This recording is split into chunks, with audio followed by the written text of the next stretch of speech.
Okay, the word apocalypse is the Greek word apokalypsis that is translated as revelation, because that's exactly what it means, an uncovering. So you will often hear the revelation of John also referred to as the apocalypse, because that's also its title. Now, one point, please don't call it the Revelations. I don't know why people think it's Revelations is the name of the book. It's not. It's the Revelation of John. That's the title. So the word just means the uncovering. It refers nowadays in the modern world to an entire genre of literature of the ancient world, most of which is Jewish, but there are some maybe Greek apocalypse, things that people would call a Greek apocalypse, or apocalyptic type literature in some Latin texts or in Egyptian or other Near Eastern situations. But most of what we call apocalypses come from either an ancient Jewish or an ancient Christian milieu. This kind of literature has several characteristics. Pseudonymous, that is, they're set deep in the past, like we saw in the book of Daniel. In fact, Daniel is where we get a lot of our generic notions of what an apocalypse is. The two most apocalyptic books in the Bible are Daniel and Revelation. And then there's kind of an apocalyptic worldview that I'll talk about also. But when we talk about apocalypse, we're talking about, first, that genre of literature. They're usually pseudonymous. They're ascribed to some ancient hero. So we have apocalypses that are titled after Enoch, said to be by Enoch, who's lived way, way, way back just after Adam. We have apocalypses attributed to various other Old Testament characters. So the idea, as we saw with Daniel, is it's written at one time, but the author claims to be writing centuries before. And like we saw Daniel the case, they usually tell you what's going to happen in the future. Of course, it's actually in the past for the writer, all up until a certain point, and then the end of the current society or the end of the world as we know it. It's not normally the end of the world entirely. Usually what it is a destruction and then a resettling or recreation of a physical world. It's just called in the kingdom of God or something like that. So they usually have a chronological span of time. They have all kinds of images, angels, demons, sometimes beasts, sometimes monstrous kinds of beasts, as in you've seen also in Revelation and in Daniel. They're usually constructed as some kind of narrative. The author will say something like, I was in a dream and I saw this, and then this angel grabbed me and took me to this part of heaven and took me to the third heaven or the fifth heaven or the 12th heaven, and then I went down to the deep and saw the dead. Think Dante's Inferno and the way that Dante is led around into the different parts of the cosmos. And they have a cosmology. They usually have a storied structure to the universe with several different layers of heavens and often several different layers of underneath, the different hells or Hades. So that's the genre of an apocalypse. There's also the worldview of apocalypticism, we'll call it. And this is, what we use this term is because Paul, as far as we know it, never wrote an apocalypse. And yet his letters show strong influence of apocalypticism, that is, an apocalyptic worldview. You have, for example, three different kinds of dualisms. You've already seen in the Gospel of John and other texts how there's a dualism between good and evil. There are the good guys and the bad guys. There's God and there's Satan. So there's an ethical kind of dualism. There's also a spatial dualism. There's a dualism of up there and down here. And so you have things that go on the earth are simply shadows of what's going on actually in the heavens. It's like every country, according to Daniel, has its own prince. By that, he means some kind of angelic being. So the prince of Persia refers in Daniel to some huge angelic superhuman being who actually rules Persia. The prince of Judah, the angel of Judah, tends to be Michael, or some other angel that you've probably heard like Raphael. But each of the nations has its own angel. So you can imagine sort of that Russia has its angel, and so then America has its angel. And if Russia and America were to go to war, this would be actually simply an earthly shadow type reflection of the true reality which would be going on as the angel of Russia was battling the angel of America in heaven. So that's the way The world is, everything that goes on in our cosmos is simply a mirror image of these battles that are going on in the heavens. So that's another dualism of space. And then there's, of course, a dualism of time. We've talked a lot about how for Daniel, remember, there's a dualism of the before time and the after time.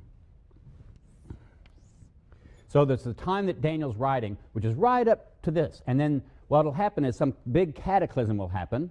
And then according to Daniel, the Son of Man will come down, battle against the bad, evil forces, overthrow Antiochus IV Epiphanes, and set up the kingdom of God. You have the same kind of structure of the time before and the time after in the New Testament, except it's squirrely, right? Because according, say, to Paul, this is what's happened. You have the now time, which is still going on, and you have your future time, which has already started impinging on the present.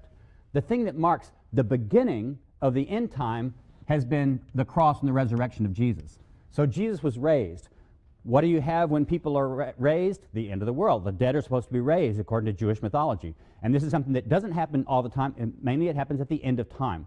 So the early Christians that were Jews expecting an apocalyptic kingdom of God to happen, Jesus probably taught this sort of thing himself as an apocalyptic prophet. But when Jesus was killed, then the whole thing seemed to go awry because the Messiah is not supposed to be killed. Christians, though, the followers of Jesus, though, very quickly believed that they had seen him after he died. So they believed they had seen the resurrected Jesus. We're not going to talk about what they actually saw or what happened.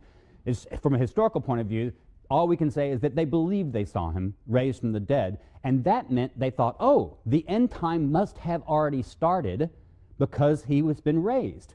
In other words, remember how Paul talks about Jesus as the first fruits of those who sleep.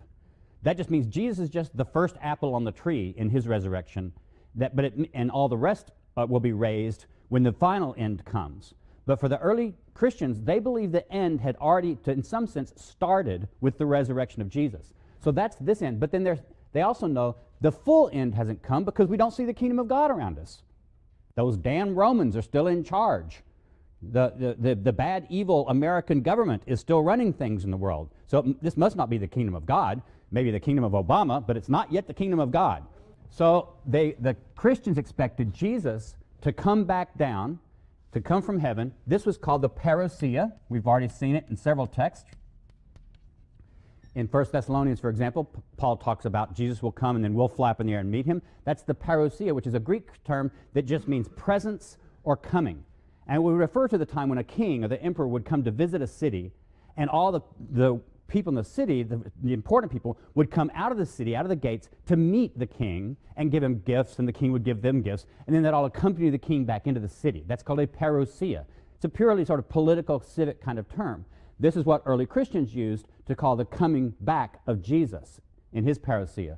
So Christians live, according to Paul's theology, right in this middle time of an overlap of the before and the after, but that's still before and after that you see of apocalypticism is still there. So all these different dualisms are one of the characteristics, and you can see these sorts of things even in texts that are not themselves apocalypses, but they show influences from this kind of worldview and this kind of narrative view of history and the cosmology.